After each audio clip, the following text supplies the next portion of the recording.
Good morning. Last lecture day of Chem 223. Can't believe it, man. Kind of crazy. Sad moment. Just for Brandon. No, I'm just kidding. Next week, the only time I'll probably see you will be Wednesday. This class, 8:45 a.m. We'll take the lecture final, and also Monday morning you'll get a link from me to the lab final. Print that out, bring it on Wednesday and stuff, and you'll be good to go. Should have grades up by Friday, earlier if I can. We'll see how that goes. Questions on that? All right, we've got kind of a fun day. Got a couple of presentations. Effie, this first presentation, take the stage, man.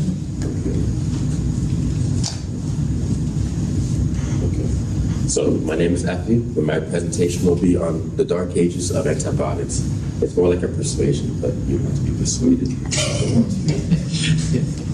So in 1945, Alexander Fleming, the father of antibiotics, made a grave prediction.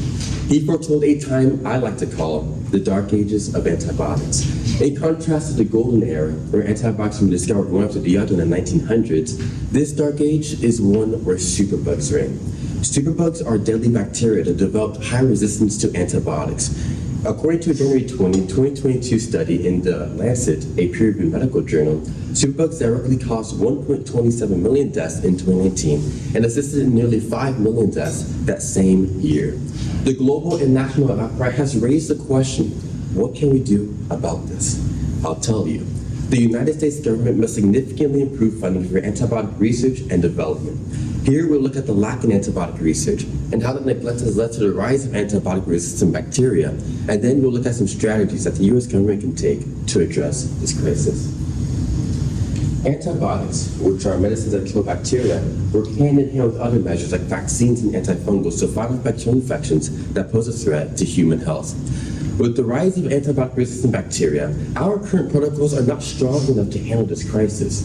In a 2023 Global Progress Report by the World Health Organization, nearly 5 million people died in 2019 due to antibiotic-resistant bacteria. Sadly, the World Health Organization estimates that 500,000 lives could have been saved if drug-resistant infections were prevented. In addition, the World Health Organization estimates that there are 82 million new cases of gonorrhea, which is the second most common STI in the United States, each year, with nearly 1 million cases being right here in the United States. The Pew Charitable Organization has cited in the same report that there are 77 antibiotics in current clinical production. However, in a January 21st, 2020 article by Wellcome, an organization devoted to health and research, they note that only 1 in 15 antibiotic discoveries in development will reach patients, and only 1 in 30 new classes of antibiotic discoveries will be available to the public.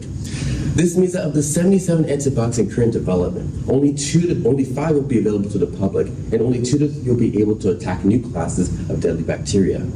Left untreated, the Global AMR Research and Development Hub emphasized in 2023 that antimicrobial resistance will cost the world's economy over $100 trillion by the year 2050, bringing 28 million people into poverty and increasing healthcare costs by $1 trillion by the year 2030. Is this something you want for your children? As hard things are already, especially after a pandemic, there is no need to continue like this. But in order for us to stop this cycle, we must look at how we got here in the first place. Our abuse of antibiotics have steered us in this direction. As people continue to take antibiotics improperly, superbug populations have only become bigger and stronger, which has already led to millions of fatal infections worldwide. To show you how close to home superbugs can get, in a medically reviewed article by Daniel J. Deneau, he explains that the superbug known as MRSA is most commonly found not on trash cans, neither on toilet seats, but its #1 hotspot is right in your nose. The CDC estimates that 5% of the entire population carries the superbug. Biologists Maria Lobanowska and Gila Pilla in a March 29, 2017 article for the Journal of Biology and Medicine note that Alexander Fleming's 1945 prediction of the Dark Ages is due to the abuse of the antibiotic penicillin. The duo found in a study that almost 30% of all orally administered antibiotic treatments were deemed unnecessary. They also note that the excessive agricultural antibiotic use has accounted for up to 240,000 tons of global antibiotic use annually. Chemist Julian Hegeman and his colleagues argued in the December 21st, 2022 article for National Center for Biotechnology that this lack in antibiotic research is due to the lack of financial incentives and the high cost of clinical trials. Lobodowski and Pill explained that it could take up to $1 billion to bring a new drug into market, and it could take up to 10 years for that drug to be available to the public. In the cited Wellcome article, they note that since 1980, no new class of antibiotics have been discovered. And what's even more alarming is that in 1980, there were 18 multinational antibiotic research and development facilities, but now there are only a handful left. This means that in the past 3 decades, all the new antibiotics that have been brought to the market have simply been variations of past antibiotics. This means that many of these biotechnology companies went bankrupt because of the high cost of clinical trials and the low funds that they receive. Okay. So there's no more time to waste only talking and worrying about these issues. We are in a war, and now is the time to fight this global enemy. In accordance with the cited article by Wellcome, a steady production pipeline is needed to face this problem head on. And one of the only ways this pipeline can be established is by the United States government enforcing the 2020 to 2025 National Action Plan. If not, we may never see the end of this battle, and many more lives will be lost. In response to former President Barack Obama's executive order, in 2015, the CDC formulated the U.S. National Action Plan with 5 goals in mind. First, to slow the emergence of resistant bacteria and to prevent its spread. Second, to strengthen national surveillance efforts to combat resistance. Thirdly, to advance the development of technology and tests for the identification of resistant bacteria. Fourthly, to accelerate the development of new antibiotics, vaccines, and antifungals. And lastly, to improve international collaboration, surveillance, and control of antimicrobial resistance. However, incentivizing the research and development of antibiotics is key in this strategy. Otherwise, more biotechnology companies will not be able to remain open. The Global AMR Research and Development Hub with the World Health Organization proposed in 2023 the idea of push and pull incentives to encourage companies to develop new antibiotics. Push incentives refer to funding antibiotic and research and development companies to produce more antibiotics, while pull incentives refer to rewarding the same companies that produce successful antibiotics. Combined together, these strategies will ensure that these companies can continue to produce antibiotics without the fear of bankruptcy or lack of funds, all the while increasing our awareness to impending threats to our health. For example, on January 3rd of this year, LA Times writer Corinne Pertil explains that a new antibiotic called zosurobalpin can kill the antibiotic-resistant bacteria known as crab. According to the CDC, crab is resistant to nearly all known antibiotics and kills about half of all hospitalized patients who contract this disease. However, this antibiotic has been found to be able to kill this bacteria, resulting in becoming a breakthrough. However, just being one successful example is simply not enough.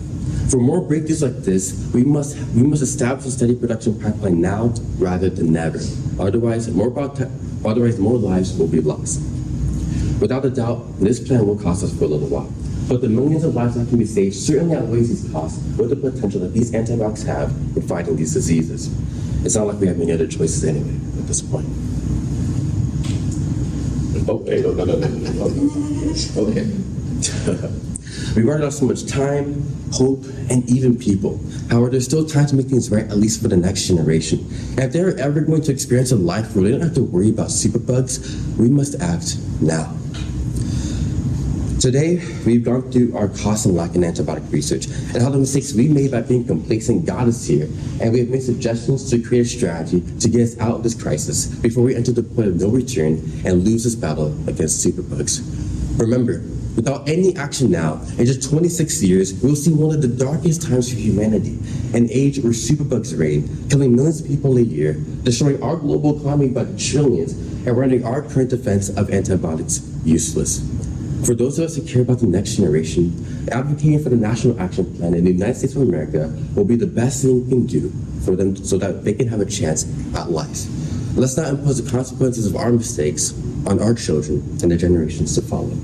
Thank you.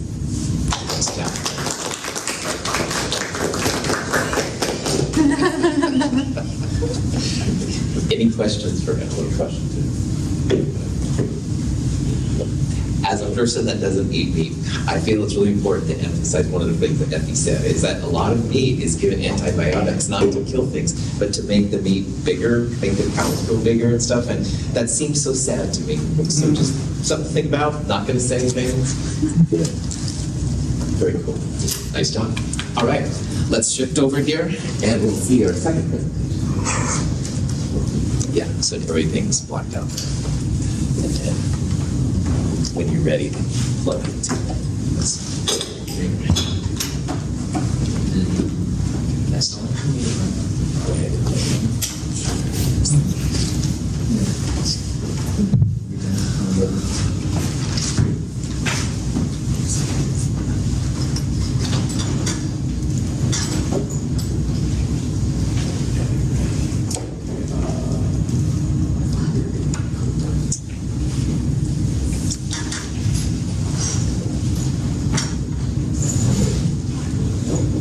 There'll be a spaz when it comes on and goes off. Don't lose anything. All right. Hello, everyone. Me and Rory are going to talk about the aurora borealis, also known as the northern lights. But how do they happen, you may ask? It's very interesting. Well, when the sun produces something, or when the sun produces small explosions, these are called solar bursts, and they basically interact with Earth's magnetic field. You can see how the burst comes off of the sun, and it kind of gets deflected at the face of the Earth, but it kind of like gets pulled up and then like down onto each of the hemispheres, so the northern and southern hemisphere of the Earth. So the solar flare / burst happens because, as mentioned earlier, explosion on the sun. These are called coronal mass ejections, and basically it sends out high-speed particles, light, and electromagnetic radiation. And when the electromagnetic radiation comes in contact with Earth's magnetic field, it can cause some disturbances here on Earth. For example, it can cause a lot of technological issues, very bad, such as blackouts. It can interfere with satellites and GPS. Who knew? I didn't know. These side effects can last a short amount of time, days or even weeks. Wow! One solar flare burst in 1972 actually caused the explosion of U.S. naval mines on the coast of Vietnam. That is crazy. Kind of dangerous too. And right there is the explosion on the right and another solar flare burst on the left. So why do we see pretty lights in the sky, you might ask? Well, the northern lights are caused by collisions between fast-moving particles, electrons from space, and the oxygen and nitrogen gas in our atmosphere. These electrons originate in the magnetosphere, which is the region of space surrounding the Earth, where the dominant magnetic field is that of the Earth and not the interplanetary space. As the electrons rain into the atmosphere, they impart energy to oxygen and nitrogen molecules, making them excited. When returning to their normal state, the molecules release photons, small bursts of energy in the form of light. When billions of these collisions occur with enough photons being released in sequence, the oxygen and nitrogen in the atmosphere emit enough light for the eye to detect them. When all of this happens, a ghostly glow can light up the night sky in an array and dance of colors. Because the light is so much dimmer than the sun, it cannot be seen during the daytime from the ground. The different colors shown depend on which gas is being excited at the time by the electrons and how much energy is being exchanged. Southern versus northern lights?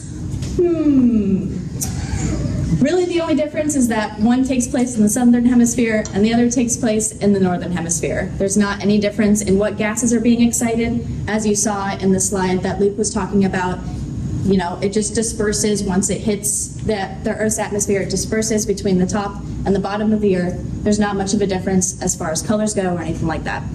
But the different lights and shapes that depend on which gas is being excited at the time by the electrons and how much energy is being exchanged. Oxygen will give off a greenish yellow glow or a red light. Green and yellow is the most common color to see from the aurora, especially if you are not in either of the hemispheres. Like when we were here and maybe saw the aurora, that's mostly what we saw was green and yellow.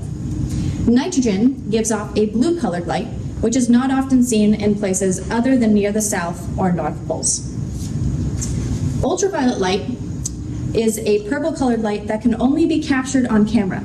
And as you can see in the photo here, me and my family went up to Mini Stonehenge in Washington, and there was a witch coven in the center of Stonehenge lighting up and doing a ritual as the Aurora Borealis was going on. And the only way that we could see the Aurora Borealis was capturing it through our phones, and you can just see a light purple glow.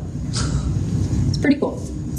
In addition to colors, different shapes and formations of the light are still being researched, but scientists believe the shape an aurora appearance takes depends on where in the magnetosphere the particles are coming from and what they are being caused by. This is still being researched. Thank you. Thank you, everyone. Thanks. Any questions for Lori? If you had to guess, how many people were at the Witch Cove? It wasn't, you mean witches themselves? Or like how many people were there, do you think? Oh, there's over 100 at least, yes. Oh. Yeah, no, it was packed. We originally went up to the Vista House and the traffic was insane, so we turned around and went across the river. Good for you. Yeah, it was pretty cool. That's cool pictures. Very cool. All right, nice job. Well Thank done. you. Very cool job. Oh, I'd like to get out of this. Oh, yeah, sure. Okay. Yeah. Nice job. Very cool job. Well done. All right. Awesome presentations. Thank you, all three of you. That was really, really cool. Last day of lecture. Can't believe we've come down to the last day. It's pretty crazy. I sure appreciate all your work this quarter, this term, these classes. Wow. Fantastic.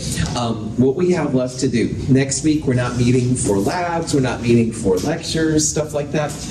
What's happening next week? Monday morning by 8 a.m., I'll send you an email with a link to the lab final.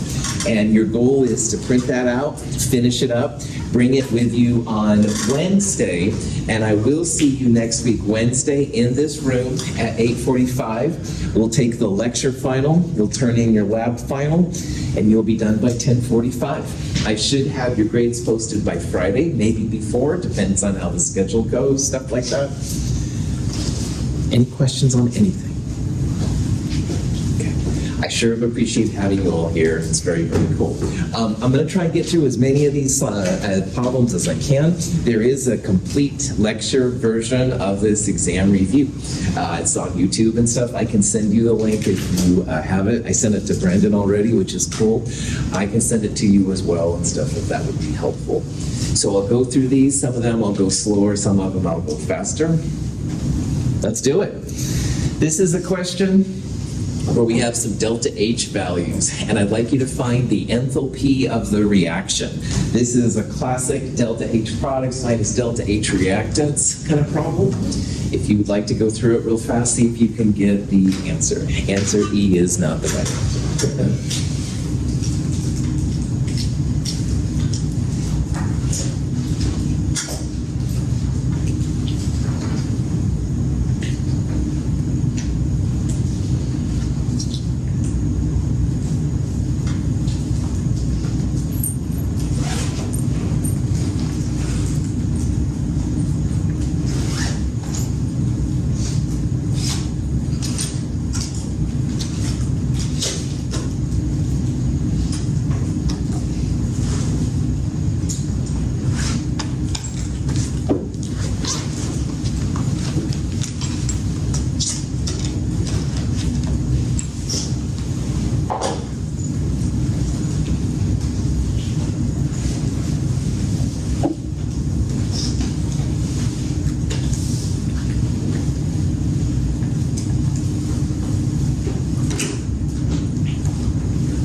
outstanding. Two really important things about these kind of questions. First of all, delta H products, these two, minus delta H reactants. There isn't a value listed for oxygen because all the elements in their natural states have delta H equal to 0. So you don't have to worry about the O2. But the other thing I really want to highlight, all of these values are per mole. So if your reaction like this one right here has a 2 in front of it, make sure that you multiply the water by 2. All right, I saw some people miss that and stuff, and just remember the stoichiometries, all right? So if you did all the math and stuff, it comes out to be minus 1428.8. So again, the elements are 0, multiply all the non-1 stoichiometries by whatever value they have. So you multiply the water by 2, pretty chill. Same process for delta G. Delta G values also have the elements equal to 0. For delta S, you would have to have the oxygen value because the only time the entropy is 0 is for those perfect crystals at 0 Kelvin, which is never. So if I gave you a delta S question, you would say not enough information because you'd have to have the entropy of oxygen. Questions? Is this value exothermic or endothermic? Exo, right on. Negative values, exothermic, heat's released, your container feels warm. Positive values, endothermic, your container would feel cool. All right. Alkali metals have a generic electron configuration. This is a Chem 221 question. See if you can figure out which of those would represent the alkali metals. Alkali metals, group 1A.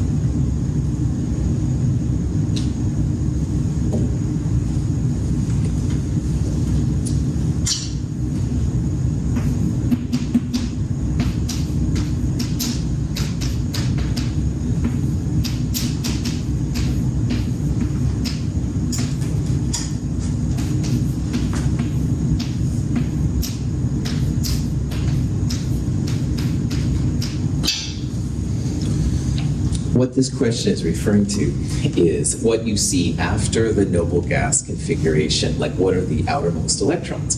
And lithium, sodium, potassium, rubidium, cesium, etc. They all have a noble gas core, and they have one electron in the outermost s orbital. So for example, lithium, which has a complete configuration of 1s2, 2s1, you could abbreviate it as a helium core 2s1.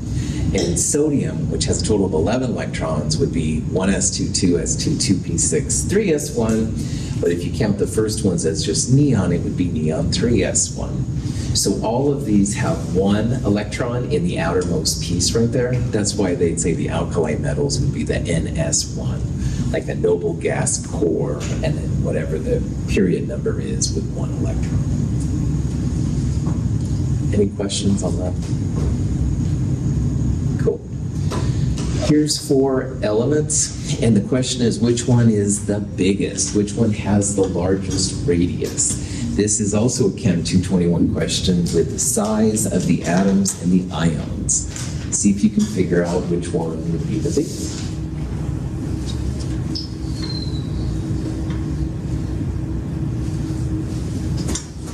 Sorry for erasing.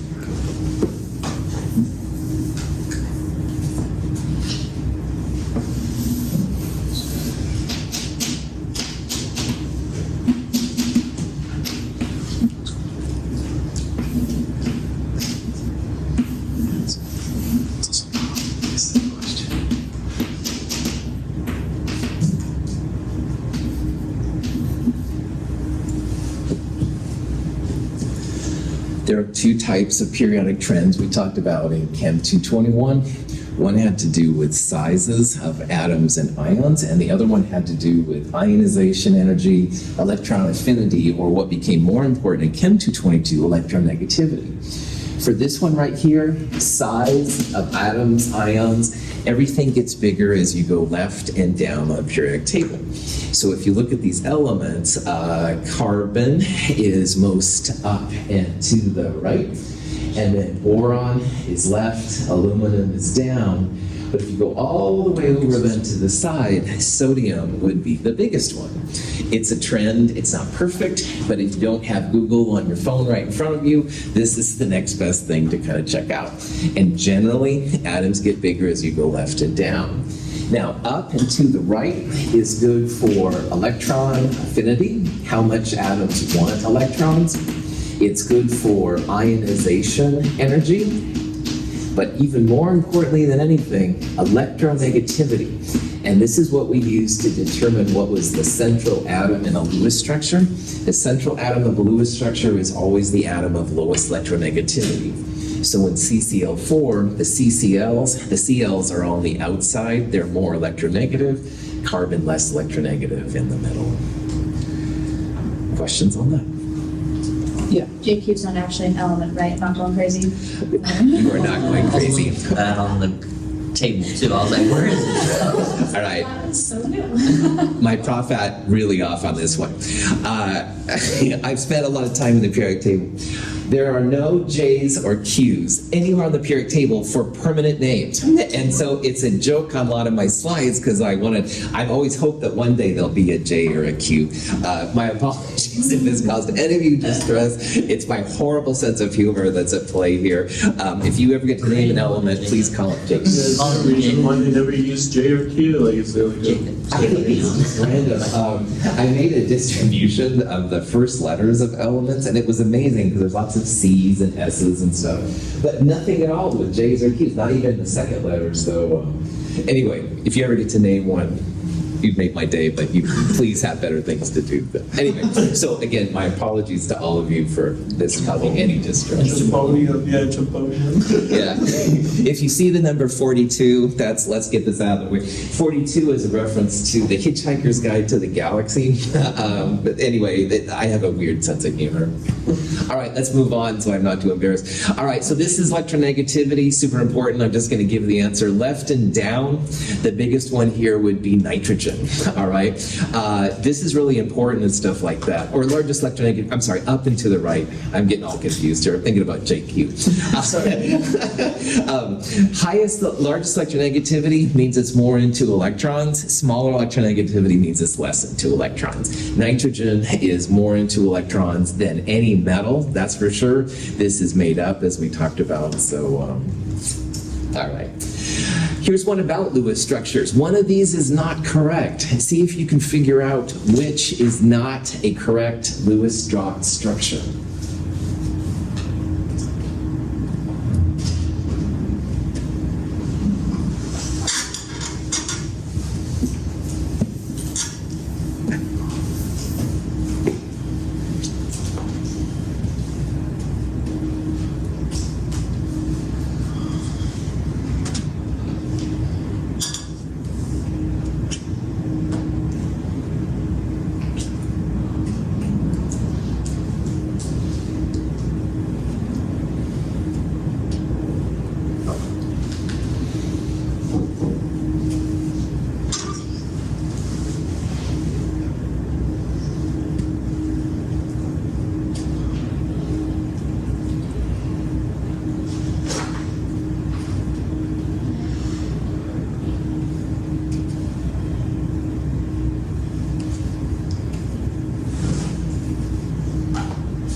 Let's do an example of NO minus 1 to show how the Lewis structure thing works, all right?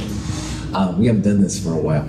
So if you wanted to write that NO minus 1 molecule, which is what B is supposed to be, first of all, count up the valence electrons. Nitrogen is in group 5A, so it has 5 valence electrons. Oxygen is in group 6A, so it has 6 valence electrons. And then if you have a negative charge, that means it has extra electrons, so you'd add one. If it was a positive charge, you'd take one away. It wouldn't have as many electrons. So this crazy thing has 5 plus 6 plus 1. That's 12 valence electrons. Most of the time in Lewis structures, we do them in pairs. So if you divide by 2, that would be 6 pairs of electrons. If you have a central atom, it's almost always listed first. It's never hydrogen. Sometimes acids have H listed first, but that's not the central atom. This one, it doesn't really matter. First thing you do, use a pair to connect the 2 atoms together. So that's one of these. You got 5 pairs left. Then you put them around the outside atoms first, and if there's anything left over, put them in the middle. Now again, this one doesn't have a middle atom, so in this case, oxygen is more electronegative, so you put it around the oxygen first. So I've got 5 pairs left. 1, 2, 3, 4, 5. And now I'm out of electron pairs. So at this point, you should see if everything has valence, if it has 4 pairs around it. You could check Lewis structure or formal charges, all that jazz. But most importantly here, this nitrogen has 1, 2, 3 pairs around it. And those period 2s have to have 4 pairs around it, unless it's boron, aluminum, those kind of things. So what we would do here is take one of those pairs to make a double bond. A double bond is a sigma plus pi bond. Sometimes people will put the -1 charge, but guess what? This structure is not NO minus. There's a triple bond between it. A triple bond would be like if you took away a second set of lone pairs. So instead of 1 minus, you'd have 1 plus. So the problem here is answer B, all right? B is really NO plus inside. There should be a plus right there.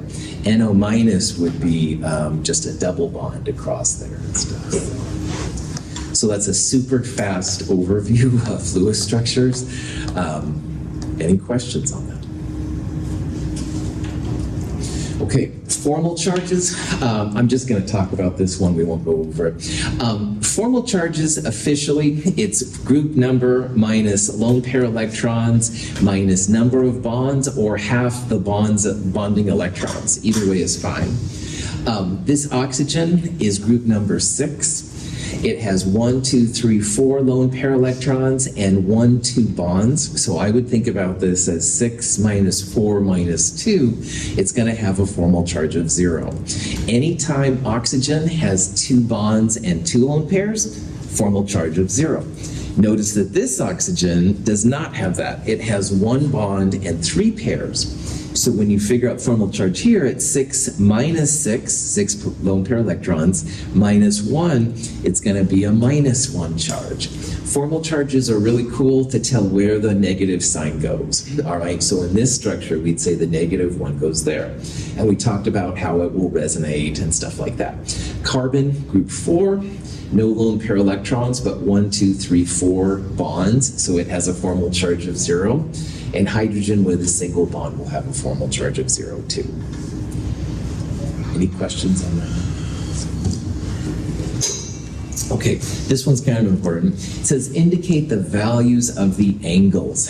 And if you have a problem like this, try to figure out electron pair geometry around the central atom. Do not look at the structure, all right? The structures will lie to you sometimes. Sometimes making it nice and neat, the angles are not correct. So think about electron pair geometries to figure out your angles. See what you can figure out.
Okay, If you look at this structure, it looks like HSC right there, 180, the way it's drawn. This OCO would be 90, and the HNH would be 90. And none of those angles are correct. All right, 90 degrees is pretty rare unless you have an octahedral complex, and anything with carbon is not going to be octahedral. So what you need to do to answer this is to look at the electron pair geometry. This sulfur here has 1, 2 lone pairs and 2 bonds, 4 bonds total. What's the electron pair geometry around that sulfur? Tetrahedral. Yep, tetrahedral. Good, good, good. Tetrahedral is what you'll have if there are 4 bonds. They can be lone pairs and bonding pairs. So if lone pairs plus bonding pairs equals 4, tetrahedral. And tetrahedral is 109 degrees. 109.5, 109 is close. This nitrogen has 1, 2, 3 single bonds and a lone pair, also has 4 pairs total. This is also tetrahedral. So we have a tetrahedral here, a tetrahedral here, but this one right here has a double bond and 2 bonding pairs. Double bonds and triple bonds count as one cloud, all right? They take up their own space. So if there's 1, 2, 3 pairs around a central atom, what do you call that electron pair geometry? Trigonal planar. Nice job. Trigonal planar is 120 degrees. So on this one, you'll have 109 around the sulfur because it's tetrahedral.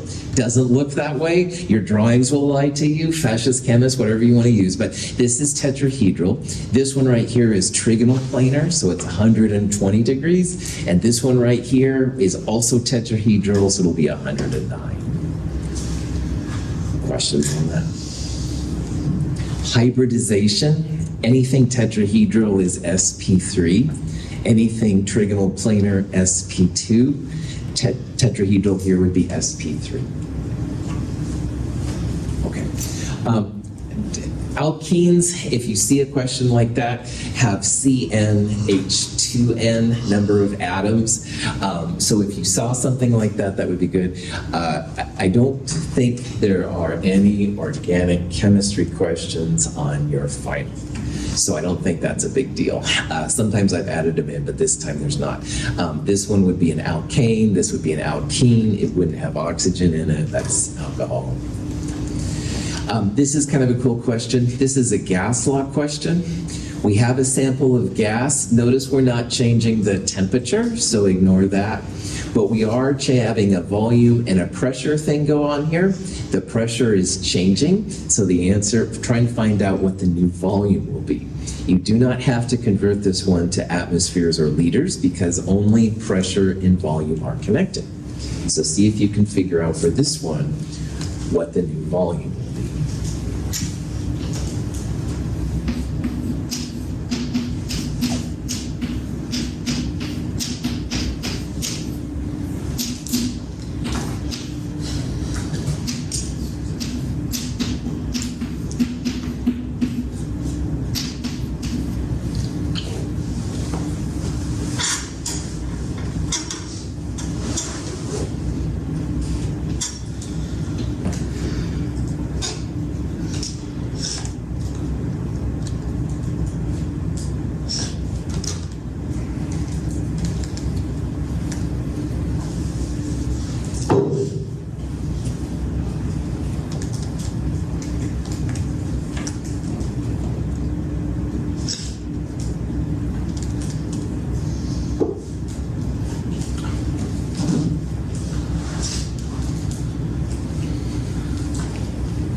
In this problem, I can't remember Boyle, Charles, all these different laws, but the ideal gas law, PV equals nRT.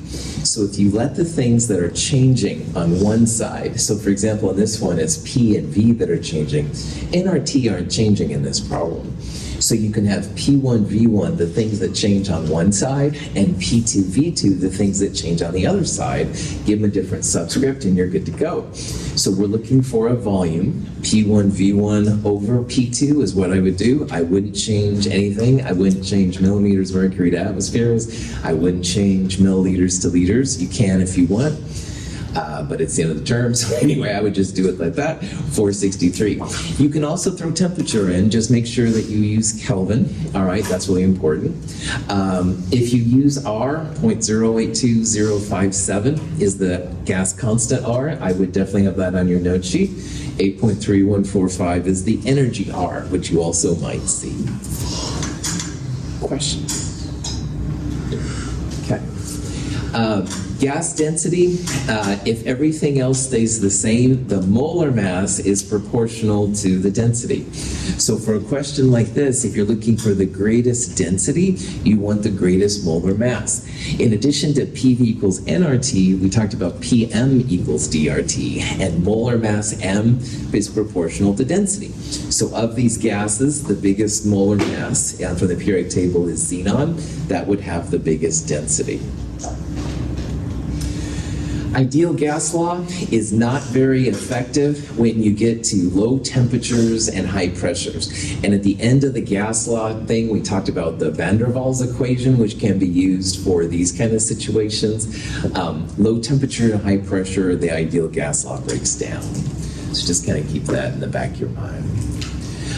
This one's kind of cool. Well, cool being relative to the end of the term. But anyway, this is sodium chloride. And in this example, sodium is the blue and chloride is the green, all right? So the question is, how many nearest neighbors of chloride does each sodium have? So think about this sodium and try and figure out how many chloride atoms are around it.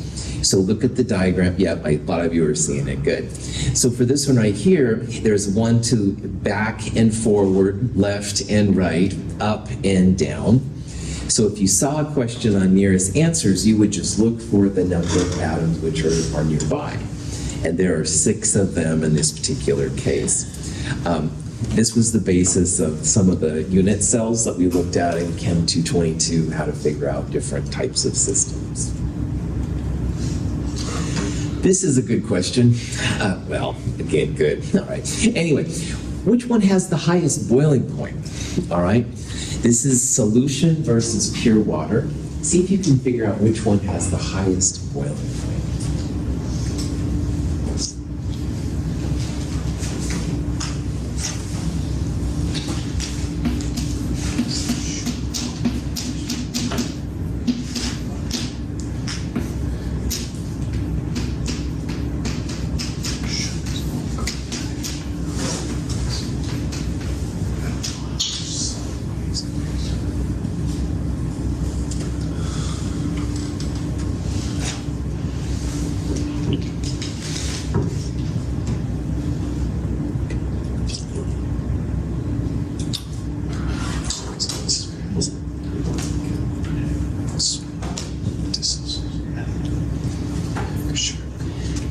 Both freezing points and melting and boiling points look like this. Delta T equals K times M times I. K is just a constant, but the important parts here are molality, which is moles of solute per kilogram of solvent, and the Van Hoff factor I.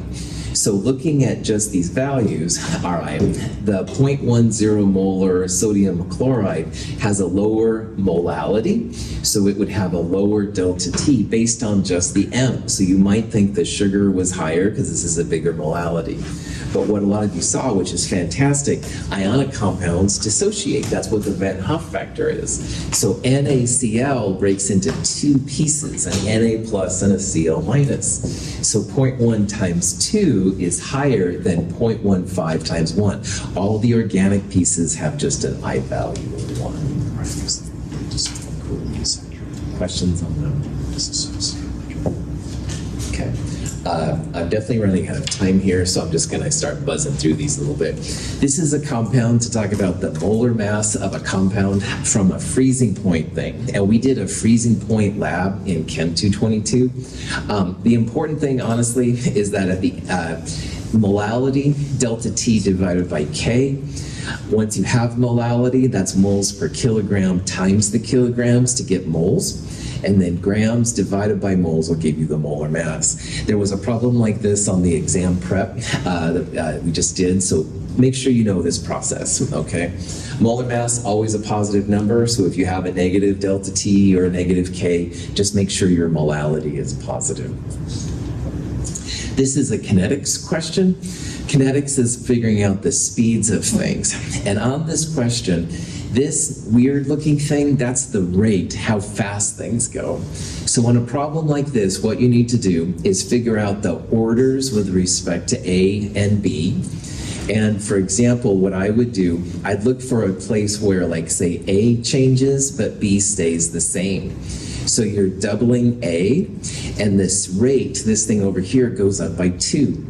So if you double something and the rate goes up by 2, 2 to the x equals 2, x is going to be 1. So A is a first order reactant. Questions on that? Good. I would also look for something where the B changes, but the A stays the same. So if you compare the last one to the first one, your A doesn't change, but B goes from 0.1 to 0.2. It also doubles. But this time, the rate stays the same. So if 2 to the x equals 1, the only thing you can have then is a zero order reactant. Those little orders will be 0, 1, and 2 only. So B is going to be a zero order reactant, A will be a first order reactant, and then the last thing to do is you can plug it into any of those to find the value of the rate constant K. So when you do all this math, it comes out to be answer D, all right? Figure out first of all that it's first order, then it's zero order, and then you can use any one of those combinations at rate equals K times A to the first power, and you solve for K.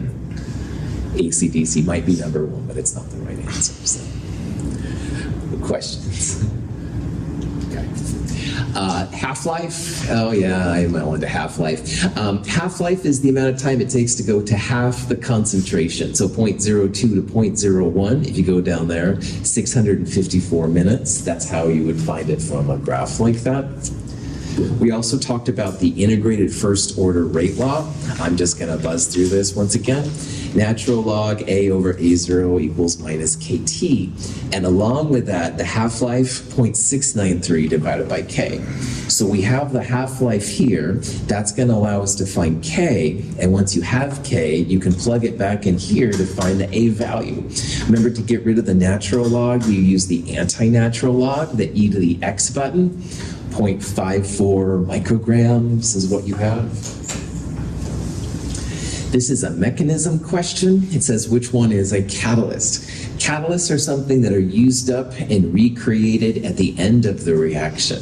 So if you look carefully here, there's an NO3 created at this first step, and it's used up in the second step. That's called an intermediate. They're helpful to determining if a mechanism is good, but one of the NO2s is used up in the first step, and it's recreated in the second step. So the catalyst here would be NO2. Catalysts are used up and then recreated at the end. Intermediates are created and then used up in the mechanism. Questions on that? This is a kind of problem where I want you to find the unknown particle. Remember that the upper left-hand numbers all equal each other, reactants to products. Same thing on the bottom. So 92 equals 93 plus x. X is going to be minus 1. 239 equals x plus 239, so that's 0. That's the symbol for a beta particle. Beta particles are like fancy electrons, but don't do them to your normal thing. Questions on that? What?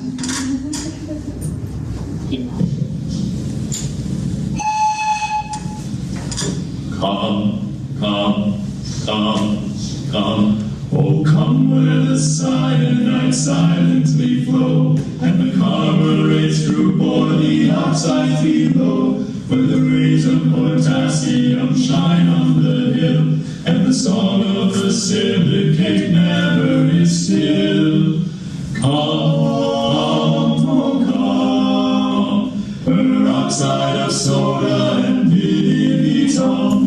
Come, oh come, peroxide of soda and vinegar. While alcohol's liquid at 30 degrees, and the chemical change can affect manganese. So while alkalis flourish and acids are free, shall my true heart be faithful, sweet science, to thee. Yes, yes, to thee, yes. Zinc, borax, and bismuth, and HO plus C. Yes, yes, to thee, yes. Zinc, borax, and bismuth, and HO plus C. More sulfides and chlorides and nitrates so dear, never names to my soul can so closely cohere. So alkalis flourish and acids are free, shall my true heart be faithful, sweet science, to thee. Yes, yes, to thee. Yes. That's me after Zinc, hours. borax, and bismuth, and HO plus C. Yes, yes, to thee. Yes, zinc, borax, and bismuth, and HO plus C. That was pretty good, actually. All of you are going on to bigger and better things, and I'm so happy to be part of your journey as you've done this. And I want you to remember that even though you might not use molar mass as much as you might think and stuff, chemistry is a part of everything. And this is a quote from Glenn Seaborg, who's one of my heroes from Chem 222. And when he became one of the big chancellors of Berkeley, people were nervous because they thought, oh, all the money is going to go into chemistry and stuff. And he has this quote here, and he says how there's mathematics and music, kinship of science and poetry, and you basically can't separate different things and everything else. So it all comes down to a big homologous thing, and you will use these skills in various ways. You will be ambassadors of science in the future, and I look forward to hearing of your stories and stuff like that. So it's been my honor to have you here. I have one final extra credit opportunity for you to partake in if you'd like. In fall of 2024, I'll start this game all over again, a brand new Chem 221 class. And I would love it if you would share with them some of the things that you have learned throughout this year, this term, this year, whatever you've been. Tell the things that worked, maybe some of the things you wish you would have known then that you know now. Anything like that is fine. About 4 sentences in length, not too much less, but not too much more either. If you would email me that by, let's say, Monday at 8 a.m., 5 points of extra credit. A final thank you for all your hard work. Otherwise, Monday morning, lab final, print it out to take care of business. I'll see you next Wednesday, 8:45. Have a wonderful weekend.